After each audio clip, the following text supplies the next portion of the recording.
Covering news that matters. Fox 23 News at 6:30 starts right now. Thanks for joining me at 6:30. I'm Nathan Thompson. Rick Marinon has the night off.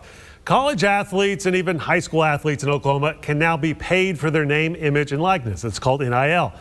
The amounts range from pocket change to millions of dollars for the top college athletes. Today, I'm talking in depth to Owasso boys basketball head coach Brian Montonati, a former college athlete himself who is also the dad of an elite national recruit who's getting those big money NIL offers. And you'll immediately notice in the interview, Brian is also very tall, towering over me. Even though I'm 6'2", I'm not used to looking up that high. Now, here's our full, unedited discussion about NIL. Brian Montonati, nice enough to join us, the Owasso head boys basketball coach. And we're going to talk about name, image, and license, NIL. It's a big talking point. You've got such a unique perspective because not only are you a high school basketball coach, your son Jalen, one of the top recruits in the country going into his senior season. So he's getting big time recruit, a lot of NIL money getting thrown at him. And also, you played in college. Yep. You helped lead Oklahoma State to the Elite Eight back in 2000. So it's a way different time. Just your thoughts in general first about NIL. Like it and don't like it. Probably a little bit upset that we didn't have it when I was playing, obviously, going through college broke. But, you know, there's a place in it for guys to be compensated in college, obviously. But, you know, you just look at what happened in college basketball this year with the transfer portal and guys jumping in the portal just for money opportunities. I don't think that's good for the game. Now, someone like Jalen, a player of his ilk, they're throwing high six figures at players like that. Right. When you see that, or when you hear coaches or their assistants or general managers say that to you, yep. I mean, what goes through your head?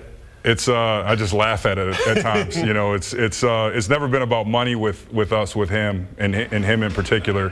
But obviously, it's a different age, man, and the conversations, although they're still in the infant stages of it, it's like surreal. Some of the numbers that we're hearing. And you know, and you don't want him to change the perspective of going to school just to get money. Obviously, the goal is to get an education and then hopefully one day be able to play in the NBA.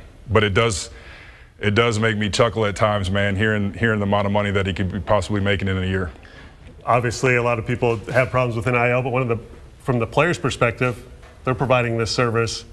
Schools are getting big money. Right. So from that side of it, you can see how NIL, people would like NIL. Yeah, absolutely. You know, but at the same time, you don't want the student athletes to be holding the schools hostage either, you know, demanding more money and things like that. I think there's got to be an equal balance in the situation because right now it's in my opinion, it's a little bit out of control.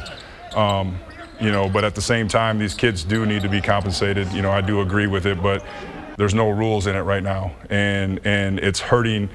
It's not really hurting the game, but there's no loyalty in it anymore, you know, and you don't see guys sticking out at universities 3 and 4 years in their career. You know, you're seeing guys bouncing around, and sometimes, you know, they've had a good year somewhere and, you know, they're leaving for another opportunity, and it really doesn't make sense. And then when it comes down to it, it's all about the money. So do you think the goal should be going forward? Yes, there should be NIL, but it needs to be regulated more? Yeah, absolutely. I think there's got to be some sort of structure with a salary cap.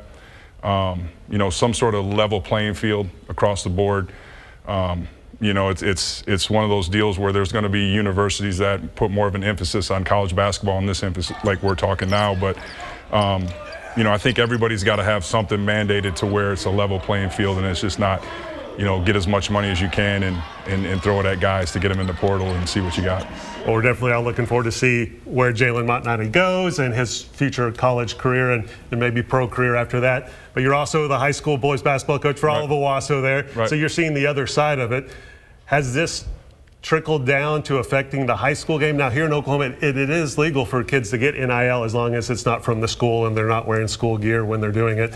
But has it affected your game yet? No, I mean, I have. You hear things, but I don't think it's impacted our game at the high school level at all. You know, these kids are still amateur. I mean, they're high school kids, right? Who really wants to invest a lot of money into a high school kid, you know, to play basketball or football, whatever it is. So you hear things, but I haven't. I know in Owasso we haven't had any opportunities like that at all. Do you think that's coming in the future? I could see it, yeah. I mean, especially how big football is, you know, in this area, and you know, I could see it I could see it being a player down the road, with guys getting compensated. I don't like it. They're still in high school. But who am I to say who gives money to who? One other thing I wanted to talk about while you're here, not just NIL talk, but there's big rule change here for the game of basketball in high school. They're adding a shot clock, which they've never had in the state of Oklahoma. What do you think about that? How does that affect the game? Love the shot clock. Long overdue. I think it makes us coaches become a little bit more strategic in the game. I think we can have an impact on the game, changing defenses. Also, when you look at as far as the skill development, there's a big aspect in that area of the game too, because now you've got late game shot clock situations to where you've got to have quick hitters to get players involved. So there's a great deal of impact that the game's going to have. There's going to be more possessions. The game's going to be a lot faster. You're not going to have the games where somebody's holding the ball for 2.5, 3 minutes a possession. So I think there's a huge advantage to having a shot clock, not only from a coaching standpoint, but from a player development standpoint also. Owasso has so many resources and so much personnel.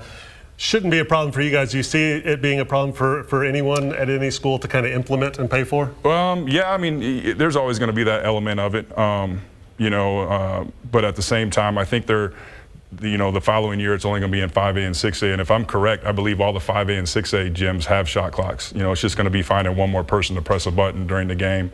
But yeah, I think there's going to be time, for people to fundraise and get them in their gyms. But obviously that's a great deal of concern. All right, Brian Montonati, Owasso boys basketball coach. Thanks for coming in and talking with us. Appreciate you, Nate. All right.